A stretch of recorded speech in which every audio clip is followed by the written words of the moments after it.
Haleluya, puji Tuhan.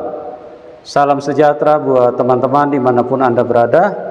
Senang sekali bisa hadir kembali di dalam program kesaksian dari channel Yusuf Manubulu. Dan kami hadir dengan sukacita karena Tuhan Yesus baik, di mana Tuhan rindu supaya kita semua bisa diselamatkan. Dan dari tayangan-tayangan yang kami hadirkan, kami berdoa biarlah itu bisa menjadi berkat bagi yang sudah percaya Tuhan Yesus. Biarlah ini bisa menguatkan, memberi sukacita di dalam hati pikiran kita, dan juga memberikan satu jalan untuk kita semakin dekat dengan Tuhan, semakin mengalami Tuhan. Dan bagi yang belum di dalam Tuhan Yesus, kami juga berdoa supaya bisa mencerahkan kita, menyadarkan kita, menerangi kita bahwa kita perlu mengenal Tuhan yang benar. Kita perlu beriman kepada Tuhan yang benar. Jangan sampai salah beriman. Jangan sampai bukan Tuhan tapi kita imani. Karena iblis ingat, iblis itu dari semula kerjaannya berdusta, berbohong, menyesatkan manusia. Yang terjadi di Taman Eden, permulaan kehidupan sudah seperti itu. Dan itu konsep yang dipakai oleh iblis, mengintimidasi manusia terus dengan menyesatkan. Nah, hati-hati jangan sampai kita tertipu, karena iblis dari dulu adalah ingin supaya manusia mati dan binasa di dalam neraka. Jadi Tuhan berkata jangan makan buah itu, iblis bilang makan saja. Nah, itu iblis suka berbohong. Iblis sampai sekarang semakin merajalela. Dia terus berdusta kepada manusia. Dia berkata kepada manusia, masa Tuhan berkolor? Nah, masa Tuhan lahir dari rahim wanita? Masa Tuhan mati di salib? Itulah perkataan-perkataan iblis yang dimunculkan, yang merasuk pikiran manusia sehingga manusia berpikir, iya ya. Nah, Anda berarti sudah tertipu, karena iblis itu dari dulu begitu. Tapi kalau Anda mau rendah hati, mau belajar firman Tuhan, maka saya percaya kita akan bertemu dengan kebenaran. Pada kesempatan ini saya akan berdialog dengan seorang narasumber yang luar biasa. Beliau dulu seorang yang berlatar belakang iman yang berbeda, di mana beliau adalah seorang khotib di masjid, ya, artinya suka ceramah, suka berdakwah. Nah, bagaimana dia bisa meninggalkan imannya? Bagaimana dia bisa percaya kepada Tuhan Yesus? Saksikan acara kesaksian yang luar biasa yang akan menguatkan kehidupan teman-teman. Dan pada kesempatan ini saya akan bincang-bincang dengan beliau. Selamat malam Pak Pur. Selamat malam Pak. Ya, gimana kabar Pak? Sehat-sehat, baik-baik. Oh, haleluya. Pak Pur ini akan menceritakan kepada kita bagaimana perjalanan imannya, dan kita akan dengarkan. Pak Pur, terima kasih ini sudah hadir dan mau berbagi. Banyak teman-teman yang akan dikuatkan lewat kesaksian Bapak. Nah, Bapak mungkin bisa cerita dulu, sebelum Bapak mengenal Tuhan Yesus, kegiatan Bapak dulu di iman yang lama itu seperti apa Pak, di agama yang lama? Ya, jadi menjawab pertanyaan itu, maka kami akan awali dengan kegiatan saya sebelum saya percaya Yesus. Jadi awalnya kami dari lahir itu kan Islam, ya. Sampai SMP, kemudian setelah SMP itulah kami digerakkan oleh Tuhan melalui orang tua, dan akhirnya saya percaya Yesus. Nah, pekerjaan saya memang waktu itu ya kecil-kecilan, ya, sebagai ya guru ngaji, kemudian azan di masjid dan khotib di masjid, walaupun hanya beberapa kali. Ya. Karena itu setelah itu saya percaya Yesus. Oh, azan di masjid juga Bapak yang Ya, itu? ya pernah. Oh, Pernah. itu bukan hidupin kaset, tapi Bapak yang Langsung, lakukan? ya langsung. Tidak ada kaset waktu itu, tidak ada. Oh, waktu itu bukan, nggak ada kaset Nggak ya? ada, ya. Oh, jadi Bapak yang ini? Ya. Oh, luar biasa. Terus itu memang Bapak yang ditunjuk? Apa bergiliran? Ya, yang ditunjuk. Yang Giliran ditunjuk? sama teman saya. Oh. Giliran. Waktu itu remaja-remaja yang Ya, dekat remaja. lingkungan. Kami berempat. Oh, gitu. Nah, Bapak melakukan itu dalam jangka berapa lama Bapak melakukan itu secara bergilir? Ya mungkin kurang lebih ya 2 tahun. Oh, 2 tahun saja. Karena itu kan SMP saya. SMP kelas 2 dan kelas 3 saja. Setelah itu saya percaya Yesus. Oh, ya. Oke. Bagaimana terus kegiatan-kegiatan selain itu kan kegiatan-kegiatan yang di masjid ya? Ya. Kalau seperti kayak sholat, bagaimana Bapak ini melakukan? Saya menjalankan sholat 5 waktu, kemudian puasa walaupun tidak penuh, tapi kami menjalankan dengan baik. Sesuai dengan ajaran kami waktu itu. Iya, semaksimal mungkin Bapak menjadi orang yang taat ya. Iya. Makanya sampai ditunjuk sebagai khotib itu. Ya. Oh ya. Ya, luar biasa. Oke Pak, Bapak bisa ceritakan nggak bagaimana Bapak bisa sampai kenal Tuhan Yesus? Jadi awalnya rumah kami itu kan dipakai oleh guru-guru sekolah minggu. Mungkin jumlahnya sekitar 50 orang. Nah, setelah itu guru-guru sekolah minggu kan semebar ke tempat-tempat orang Kristen begitu. Ya, suaranya mungkin lebih besar. Ya, kemudian bermalamlah satu malam di rumah saya, di rumah kami itu karena bapak saya itu sebagai majelis gereja, maka bapaklah yang membawa itu.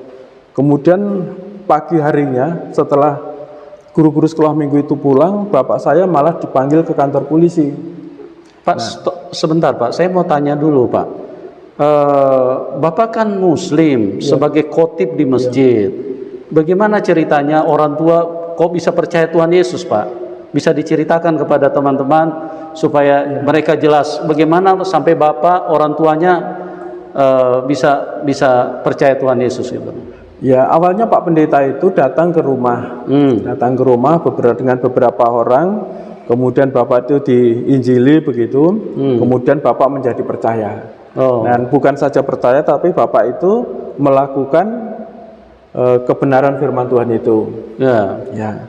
Kemudian seperti apa Pak yang dilakukan? Ya, ke gereja. Bapak saya itu aktif ke gereja, kemudian ya waktu itu kan kegiatannya hanya ke gereja dan persekutuan saja. Ke gereja dan persekutuan. Itu dalam jangka berapa lama orang tua diinjili sama pendeta? Kan orang tua Bapak juga kan Muslim kan tadi? Iya, waktu itu ya. Ya, nah dalam jangka berapa lama diinjili sampai bisa percaya Tuhan Yesus? Ya mungkin hanya 2 bulan saja. Hanya 2 bulan? 2 bulan. 2 bulan terus kemudian percaya, kemudian tempat saya dipakai untuk itu. Ada kejadian yang supranatural nggak Pak? Seperti yang kan tidak mudah untuk meyakinkan seseorang, kan sudah ada istilahnya, sudah ada agamanya, sudah ada kepercayaan kan? Nah, ada kejadian apa Pak sampai orang tua itu bisa serta-merta setelah diinjili 2 bulan bisa percaya Tuhan Yesus? Kalau itu saya tidak bisa menjawab karena itu pengalaman bapak saya. Ya tidak bisa menjawab karena bapak saya malah justru mengajak saya beberapa kali. Karena bapak mantap untuk mengikut Tuhan Yesus, akhirnya bapak saya mengajak saya beberapa kali, walaupun saya masih tidak mau, masih menolak. Ya. Karena bapak masih mempertahankan, keyakinan yang bapak jalankan. Karena bapak juga seorang khotib gitu ya. Setelah kejadian itu baru saya percaya Yesus. Setelah kejadian guru-guru sekolah minggu itu, baru saya diajak ke kantor polisi Wirawiri. Kemudian sebentar Pak, diulang dulu Pak. Orang tua Bapak terima guru-guru sekolah minggu di rumah? Untuk tidur di rumah? Kenapa? Banyak, rame-rame. Loh, kenapa kok bisa sampai dipanggil polisi Pak? Nah itu yang saya juga tidak tahu. Karena alasannya apa saya juga tidak tahu. Karena waktu ke kantor polisi, saya juga tidak boleh masuk. Yang masuk hanya bapak saya sebagai saksi. Ada yang laporkan nggak? Ada yang laporkan. Oh, dengan alasan penistaan agama? Bukan, waktu itu tidak ada penistaan agama. Mungkin waktu itu ya penginjilan begitu saja, karena penginjilan begitu saja. Ya. Oke. Terus bagaimana itu Pak kejadiannya? Orang tua Bapak dipanggil kantor polisi. Ya. Untuk apa Pak? Ya untuk memberi keterangan saja. Memberi keterangan, dan saya yang mengantar. Bapak yang mengantar? Mengantar. Kemudian saya dalam hati saya itu, ini benar bahwa Yesus adalah Tuhan dan Juru Selamat. Orang yang mengikut Yesus harus diperkarakan. Ya kan, harus diperkarakan menjadi saksi, dan lebih baik saya ikut Yesus. Karena saya yakin juga waktu itu Yesus adalah Tuhan saya dan Juru Selamat saya. Walaupun ya spontan itu. Iya, spontan itu. Pada waktu Bapak di kantor polisi? Di luar, Pak. Di luar. Bapak di luar, nggak dikasih masuk? Ya, enggak dikasih masuk. Berapa orang yang pergi ke kantor polisi? Di dalam saya tidak tahu, karena saya di luar. Bapak di luar? Saya di luar. Bapak tidak dikasih masuk? Tidak dikasih masuk. Terus orang tua diinterogasi berapa lama Pak? Ditanya? Mungkin sekitar 1 jam. Terus pulang, keluar, saya antar pulang. Terus kejadiannya Bapak melihat orang tua pada waktu itu, apa yang ada di hati Bapak? Yang ada di hati saya tidak, ya merasa tidak enak saja dalam hati saya. Mengapa orang tua saya percaya Yesus kok harus seperti ini? Bapak saya sudah menjadi pemain, bukan hanya pendengar. Iya. Terus saya yang ikut saja, saya yang menjadi pemain. Menjadi apa Pak? Pemain. Ya. Iya. Pemain. Akhirnya saya memutuskan tahun 80 tadi, tahun 80 tadi saya ikut retreat, dan saat retreat itulah saya mengambil keputusan untuk sekolah Alkitab. Gitu ya? Ya. Bapak tahun 80 itu mengambil keputusan untuk sekolah Alkitab? Ya. Jadi pertobatan Bapak juga luar biasa tuh. Tahun 78. Itu secara radikal juga ya, istilahnya dengan keputusan yang benar sungguh-sungguh ya. Begitu percaya Tuhan Yesus, mau sekolah Alkitab. Apa yang mendasari Bapak sampai melakukan itu? Ya, yang pertama saya meyakini bahwa Yesus itu adalah Tuhan dan Juru Selamat saya. Dari mana Bapak bisa yakin Pak? Ya, saya yakin. Bapak yakin? Saya yakin. Bapak sudah baca Alkitab apa belum waktu itu? Waktu itu sudah. Sudah baca Alkitab. Bapak sudah baca Alkitab? Sudah baca Alkitab. Kan pertobatan saya tahun 78. 78. Bapak baca Alkitab, akhirnya kira-kira di ayat mana yang membuat Bapak benar-benar tersentuh pada waktu itu? Yohanes 3 ayat 16. Yohanes 3 ayat 16. Karena begitu besar kasih Allah akan dunia ini, sehingga Ia mengaruniakan anak yang tunggal, setiap orang yang percaya kepadanya tidak binasa, melainkan peroleh hidup yang kekal. Luar biasa ya. Nah, terus bagaimana kejadian selanjutnya setelah Bapak mau percaya Tuhan Yesus? Bapak berarti tinggalkan semua kegiatan-kegiatan. Saya tinggalkan kegiatan itu, saya tinggalkan semua, dan saya mengikut Yesus. Terus bagaimana reaksi lingkungan pada waktu itu, teman-teman? Reaksinya paling tidak senang saja, tidak senang, kemudian dikucilkan, itu saja. Tapi itu pun tidak terlalu lama. Setelah itu kembali lagi, termasuk teman-teman saya ini. Mereka, Bapak punya dikucilkan, kegiatan-kegiatan Bapak mereka hentikan, apa Bapak yang berhenti sendiri? Mereka yang menghentikan. Mereka hentikan? Iya, mereka yang menghentikan. Bapak secara langsung menyatakan kepada mereka, saya menjadi pengikut Tuhan Yesus? Ya, mereka sudah membaca. Karena saya langsung ikut kegiatan, Pak. Saya ikut kebaktian, saya ikut persekutuan doa, bahkan hampir 1 minggu 3 kali. Saya harus ke kampung ikut Pak Pendeta saya. Ikut persekutuan doa? Ya, ikut persekutuan doa, ikut. Kalau hari Minggu pasti saya ikut ibadah. Walaupun jalan kaki. Jalan kaki. Ya. Itu. Jadi Bapak ikut itu baru berapa lama Bapak memutuskan sekolah Alkitab? 2 tahun, Pak. 2 tahun. 2 tahun. 2 tahun, tahun 80 itu saya memutuskan, kan waktu itu saya ikut ada retreat pemuda dan pemudi.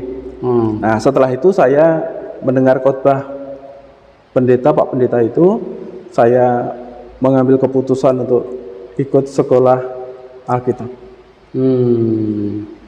Ya, luar biasa sekali ya, teman-teman. Memang firman Tuhan berkata bahwa kalau kita mengikut Tuhan Yesus, kita akan dibenci oleh dunia. Banyak orang yang karena tidak mengenal Tuhan, mereka secara otomatis menjadi tidak suka. Bapak dari Papur, narasumber kita pada kesempatan ini, setelah percaya Tuhan Yesus, rumahnya pada satu ketika menjadi tempat menginap guru-guru sekolah minggu. Dan entah apa yang terjadi, ada banyak orang yang tidak suka. Sampai pada saat itu orang tuanya dilaporkan ke polisi. Nah, yang menarik, pada saat Pak Pur melihat orang tuanya dilaporkan ke polisi, justru di situ Tuhan menjamah dia. Justru di situ Tuhan sadarkan dia. Pak Pur merasa bahwa kenapa orang kok percaya Tuhan Yesus kok sampai harus dilapor ke polisi. Nah, itu menjadi pertanyaan bagi seorang Pak Pur pada waktu itu. Kalau begini berarti inilah ajaran yang benar-benar membawa kebenaran, yang kenapa kok ada pihak-pihak yang tidak suka, ada pihak-pihak yang membenci. Dan kebencian itu adalah sesuatu yang bukan berasal dari Tuhan. Kebencian itu berasal dari kuasa kegelapan. Kebencian itu adalah pekerjaan iblis. Nah, dari situlah Tuhan menjamah seorang yang tadinya pernah jadi khotib di masjid, pernah yang suka kumandangkan azan di masjid. Di saat seperti itulah Tuhan menjamah kehidupannya. Nah, menarik sekali, kita akan bincang-bincang lagi kepada beliau apa yang terjadi selanjutnya di dalam hidupnya. Nah, Pak Pur, di dalam mengikut Tuhan, kan itu tadi orang tua mendapatkan tantangan ya, sampai dilaporkan. Sempat nggak ditahan atau di ini? Oh tidak ditahan, tidak. Ya. Bapak tanya nggak sama orang tua di dalam diperiksa apa saja, ditanyain apa saja? Tidak, Pak, juga tidak tanya saya. Oh, tidak tanya. Tidak tanya juga. Cuma Bapak merasa iba saja. Iya. Oh, gitu ya.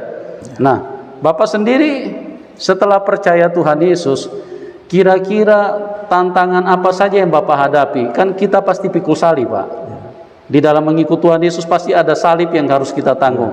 Bapak bisa cerita kepada teman-teman apa saja tantangan yang Bapak temui? Ya, ketika menjadi orang Kristen, tantangannya yaitu pasti dikucilkan tadi, dikucilkan, kemudian diolok-olok. Ya, ketika saya mau pergi ke gereja, ya diolok-olok dengan kalimat-kalimat yang tidak pantas. Tapi karena saya tahu bahwa yang saya ikuti itu benar, jadi saya tidak pernah membalas. Itu saja. Ya. Bapak tidak pernah balas? Tidak pernah balas. Tidak pernah sakit hati juga? Tidak pernah juga sakit hati. Gitu ya. Orang yang mengucilkan itu Bapak tahu? Yang mengolok? Saya tahu. Oh, iya. Karena itu umurnya lebih tua daripada saya. Tapi tidak ada sampai penganiayaan? Oh, enggak pernah, enggak ada. Enggak pernah ya? Iya. Enggak ada. Oke, Pak. Terus kira-kira di dalam melayani Tuhan kan pasti Bapak punya pengalaman banyak mujizat yang Bapak alami kan? Di dalam Tuhan. Karena kita percaya kepada Tuhan yang sesungguhnya, Tuhan yang Maha Kuasa. Pasti kita mengalami kuasanya. Nah, Bapak bisa ceritakan kira-kira mujizat-mujizat apa saja yang Bapak alami selama percaya Tuhan Yesus? Ya. Saya melayani tahun 87 ya. 87, ya betul 87. Itu saya diberi tugas di wilayah ini. 87 kemudian saya harus wirawiri antara Jogja dan di tempat ini. Ketika saya membuka pertama, maka tantangan yang pertama adalah gereja kami, persekutuan kami ditutup. Persekutuan kami ditutup di Bangunsari itu ditutup. Waktu itu kami mengadakan perlawanan, Pak. Perlawanan karena gereja itu waktu itu hanya memberikan aturannya, katanya aturannya koordinator waktu itu memberitahu, sudah diberitahu, tapi gereja kami malah ditutup. Nah, kami mengadakan perlawanan waktu itu kami mengirim surat ke Bamugri, kemudian ke Dandim dan lain sebagainya. Alasannya kenapa mereka? Alasannya tutup? Karena mereka ingin merealisasikan undang-undang tahun 75 itu katanya tentang pemerintahan desa. Jadi orang di situ masih bisa membina mental spiritual. Katanya seperti itu. Masih bisa membina mental dan spiritual. Ya, tetapi jemaat di sana kami tetap Kristen. Nah, makanya kami tetap mengadakan perlawanan. Nah, sampai sekarang gereja yang pernah ditutup itu masih berjalan sampai hari ini. Sampai hari ini. Ya. Jadi itu yang menutup itu masyarakat kampung, bukan? Atau kepala desa? Kepala desa. Ya, kepala desa.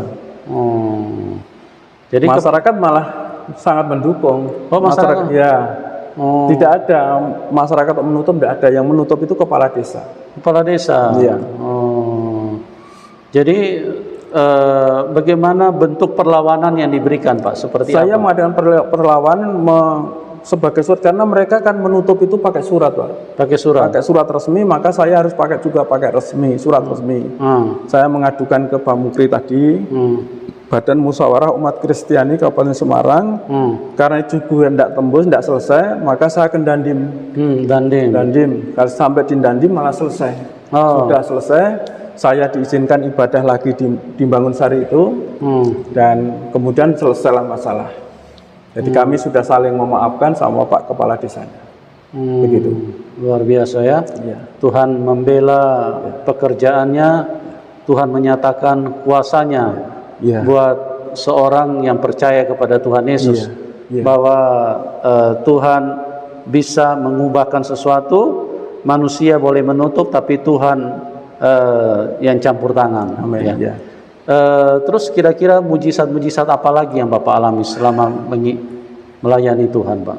Mujizat yang dilakukan Tuhan di dalam gereja ini, yang pertama ketika saya membangun gereja ini, ini gereja sudah dibangun 3 kali, Pak. Sudah dibangun. Yang pertama itu apa adanya, ala kadarnya. Yang penting ada triplek, ada genteng sudah. Nah, ternyata itu tidak mampu karena di sebelah itu kan belum dibangun, tidak ada pondasinya. Karena itu gereja ini bentuknya seperti ini sudah melihat ini kami kasih cagak double. Jadi cagaknya 8, kemudian ditambah 8, berarti menjadi 16. Akhirnya kami sepakat dengan jemaat untuk membangun gereja itu. Yang membangun gereja yang pertama itu adalah masyarakat di sini, Pak. Jadi kami sama Pak RW mengundang 30 orang untuk membangun gereja pertama itu, sama Pak RW dibantu 70 orang. Jadi yang membangun gereja pertama di tempat ini itu adalah masyarakat. Gereja yang pertama tadi.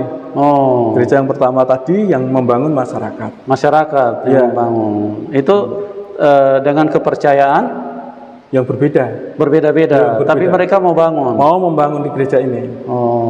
Semua. Jadi walaupun ya ada yang duduk, tapi mereka datang dan ingin membantu tenaga artinya. Kemudian beberapa tahun kemudian gereja itu rusak, diganti. Kemudian kami cari dana dengan jemaat, kemudian ke teman-teman ya berbagai, akhirnya terjadilah bangunan yang kedua. Bangunan kedua itu sayangnya diborong sama pemborong, semua bagus. Tetapi tahun 2015 itu gereja ini ambruk, Pak. Ambruk, Pak. Akibat kayu yang di atas itu kena rayap. Oh. Kena rayap, kemudian tidak kuat nahan dan ambruk. Untungnya itu tidak pada hari Minggu. Itu hari Rabu kalau tidak salah, hari Rabu. Nah, itu ambruk. Kemudian ini saya ratakan sekalian. Dengan iman bahwa Tuhan akan menolong saya. Dengan iman. Dengan iman bahwa kami tidak punya uang waktu itu. Kas gereja saya tanya bendahara, ya ada kalau 600.000, ada kalau 600.000. Dan akhirnya kami berdoa dengan jemaat di tempat ini. Jam 2 pagi saya selalu berdoa ada di tempat ini di bawah reruntuhan ini. Oh, di bawah reruntuhan ini jam 2 pagi orang sama tidur, saya ada di tempat ini. Dengan istri saya berdoa selalu setiap. Nah, kemudian ambruknya itu roboh, kemudian 2 hari kemudian ada teman-teman dari Semarang yang membantu kami untuk membersihkan. Itu pun harus merobohi 2 rumah, Pak. Merobohi 2 rumah? Satu rumah ini dan rumah satunya lagi. Rumah masyarakat, rumah warga? Masyarakat, Pak. Oh. Akhirnya kami dibantu tidak membangun gereja ini, tetapi saya membangun rumah mereka dulu. Oh, membangun rumah dulu. Itu ya cukup lumayan habisnya. Setelah mereka selesai baru gereja ini saya bangun. Oh. Udah bangun dari nol lagi. Oh. Dari nol dan istilahnya ganti rugi kepada mereka. Iya. Oh. Ya mereka bilang pokoknya AP ganti AP gitu saja. Oh. Ya. Kita perbaiki dengan baik. Terus tahun 2017 gereja ini selesai. Seperti ini selesai tahun 2017. Dengan berbagai bantuan baik dari Jakarta, dari Semarang, dari Jogja, dan dari lingkungan, dari gereja-gereja lingkungan, bahkan dari pemerintah. Kami juga dibantu oleh pemerintah desa, oleh pemerintah kabupaten. Ya. Jadi itulah mujizat-mujizat yang terjadi di dalam pelayanan selama Bapak melayani Tuhan ya. Kalau di dalam keluarga bagaimana Pak? Mujizat apa yang Bapak alami selama mengikut Tuhan Yesus? Saya luar biasa lagi itu dengan keluarga saya. Saya, puji Tuhan, anak saya sudah bekerja semua. Yang pertama, anak yang pertama itu ya biasanya gembala sidang kan tidak punya uang, Pak. Tapi akhirnya lulus S1. Lulus S1 pendidikan. Anak saya yang pertama itu baru 1 bulan yang lalu diloloskan menjadi ASN. Oh, ASN, puji Tuhan. Nanti pemberkasannya bulan Desember. Bulan Desember akan pemberkasan. Anak yang kedua juga S1, lulusan sarjana olahraga. Dan sekarang bekerja di USG. Ya, Ungaran Sari Garmen. Oh, luar biasa. Ini saya undang ke sini, tidak tahu ini masih di luar atau enggak. Saya undang ke sini karena anak saya itu terpanggil untuk melanjutkan ini, Pak.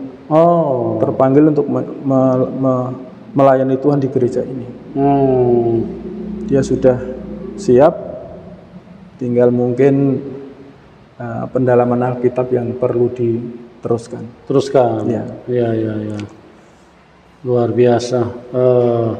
Itulah teman-teman perjalanan seorang Pak Pur yang mengalami karya Tuhan secara luar biasa. Nah, Pak Pur, saya mau tanya sedikit nih. Bapak kan dulu kan, kita balik lagi nih ya. Bapak kan dulu Muslim, Bapak kan juga sebagai khotib. Paling tidak modal di dalam keagamaan, di dalam iman yang sebelumnya kan pasti ada kan? Ya. Kan Bapak pasti sudah ada pegangan pada waktu sampai bisa jadi khotib, sampai melafalkan azan dan lain-lain. Nah, bagaimana itu Bapak? Kok bisa secepat itu Bapak tinggalkan, Bapak lupakan? Apa yang terjadi di dalam hidup Bapak? Dalam iman saya, keyakinan yang dulu dan yang sekarang itu sama, Pak. Sama. Yang membedakan adalah jaminan keselamatan. Jaminan keselamatan. Jaminan keselamatan saja. Jadi saya percaya Yesus karena ada jaminan. Jaminan keselamatan yang pasti akan diberikan ke saya karena saya percaya kepada Dia dan taat kepada Dia. Oh, ya. Jadi perbedaannya di jaminan keselamatan. Di jaminan keselamatan, Pak.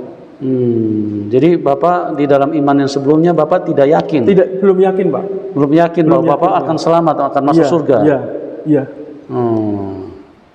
Iya, luar biasa sekali. Jadi itulah yang membuat Bapak terima Tuhan Yesus. Terima Tuhan Yesus. Tapi kenapa Pak bisa secepat itu? Kan Bapak kan kegiatan masih melakukan kegiatan keagamaan, cuman karena orang tua dipanggil kantor polisi, kok sedrastis itu Bapak memutuskan itu? Saya meyakini bahwa itu karya Tuhan, Pak.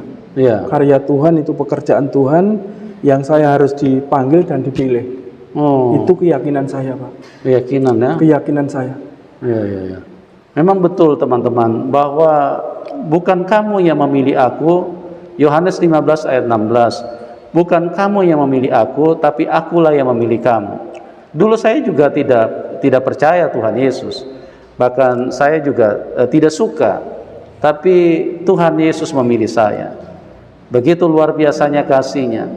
Kalau Dia hanya sekelas manusia, kalau kita tidak suka, maka Tuhan Yesus tidak akan melirik kita. Tapi kasih Tuhan Yesus itu lebih besar daripada kejahatan kita. Saya dulu tidak suka, ya. Saya dulu hampir mempercayai keyakinan yang lain. Tapi oleh kasih Tuhan, ya, Tuhan datang menyelamatkan saya. Pak Pur ini orang yang dari iman yang berbeda, orang tuanya juga. Bahkan Pak Pur adalah seorang khotib, artinya nilai-nilai keagamaannya bukan orang sembarangan, tapi orang yang lumayan di dalam imannya. Tapi Tuhan Yesus mengasihi dia. Tuhan Yesus datang menyelamatkan dia, dan Tuhan Yesus mengasihi sayang kepada Pak Pur. Dan saat ini beliau bukan saja hanya dipanggil menjadi orang Kristen, tapi beliau melayani Tuhan. Dan banyak jiwa yang dimenangkan. Nah, Pak Pur, mungkin Pak Pur ada pesan-pesan kepada teman-teman yang belum kenal Tuhan, ya. Kira-kira pesan-pesan apa yang Bapak bisa berikan kepada mereka, supaya apa yang Bapak ceritakan tadi, bahwa Bapak pindah itu karena di dalam Tuhan Yesus ada keselamatan. Baik, Pak Yusuf, terima kasih untuk waktu yang diberikan ke saya untuk memberikan barangkali yang bermanfaat bagi orang-orang yang belum percaya Yesus. Ya. Marilah kepadaku siapa saja yang letih lesu dan berbeban berat. Agak besar sedikit Pak, biar kedengaran suara. Marilah datang kepadaku yang letih lesu dan berbeban berat, karena Yesus akan menolong kita semua. Mari kita semua, saudara-saudaraku yang masih di luar, ayo kita masuk, percaya Yesus dan yakini Yesus, dan lakukan kebenaran firman Tuhan itu di dalam kehidupan kita. Tuhan punya janji yang luar biasa di dalam kehidupan kita. Bukalah hatimu untuk Yesus masuk di dalam kehidupanmu. Sampai jumpa bersama dengan kami di dalam Kristus Yesus. Haleluya. Teman-teman, itulah sekilas perjalanan dari seorang Pak Pur, dari orang yang tidak mengenal Tuhan, mengalami kasih-Nya, mengalami kuasa-Nya. Tuhan Yesus adalah Tuhan yang benar. Karena apa? Dari firman-Nya kita bisa buktikan. Firman-Nya berbunyi seperti ini. Berdoalah buat musuh-musuhmu, mintalah berkat buat mereka. Ini bukan ajaran manusia. Karena kalau manusia tidak ada disuruh berdoa untuk musuh-musuhmu. Kalau manusia, tamparlah musuh-musuhmu, aniaya, sikat mereka, kalau perlu bunuh mereka. Itulah ajaran manusia. Karena musuh, siapa yang suka dengan musuh? Kita semua pasti akan memilih orang yang sependapat dengan kita, seide dengan kita, sehati dengan kita, satu tujuan dengan kita. Tapi kalau musuh-musuh kita hindari. Tapi Tuhan tidak seperti itu. Tidak bisa dibantah kalau Dia adalah Tuhan. Dia Tuhan yang baik. Dia kita sebut pengasih dan penyayang. Dia Tuhan yang maha baik, pengasih dan penyayang. Itulah Tuhan Yesus, tidak ada yang lain. Di bawah kolong langit ini, Kisah 4 ayat 12, tidak ada nama lain yang olehnya manusia bisa diselamatkan kecuali di dalam nama Tuhan Yesus Kristus. Ingat, Anda tinggal di mana teman-teman? Kalau Anda masih tinggal di bawah kolong langit, tidak ada nama lain yang olehnya manusia bisa diselamatkan. Jangan sampai terlambat. karena waktu berjalan dengan cepat dan saat kematian manusia sangat dekat. Kalau kita mati di luar Tuhan Yesus, maka Anda pasti terhilang dan masuk di dalam alam maut dan masuk di dalam neraka. Tapi kalau hidupmu kita percaya kepada Tuhan Yesus, maka begitu kita meninggalkan tubuh jasmani kita ini, kita langsung pulang ke surga. Di rumah Bapakku banyak tempat tinggal, kata Tuhan. Dan ingat, tidak ada satu ajaran yang berani mengajarkan memanggil Tuhan itu Bapa kecuali di dalam Tuhan Yesus. Kenapa? Karena kita ditebus. Jadi kita ditebus dari tangan iblis, ya, dilepaskan dari tangan setan, dibebaskan dari tangan setan. Oke, teman-teman, luar biasa sekali. Terima kasih Pak Pur atas kesaksiannya yang menguatkan kita semua dan juga mencerahkan kita semua. Dan bagi teman-teman yang diberkati, silakan dukung Pak Pur. Nomor rekeningnya kami taruh di layar deskripsi. Pak Pur sekarang ini melayani Tuhan dan kita perlu dukung pelayanannya supaya beliau bisa melayani dengan maksimal. Oke, kita akan berjumpa di program selanjutnya dan salam kemenangan buat kita semua. Amin.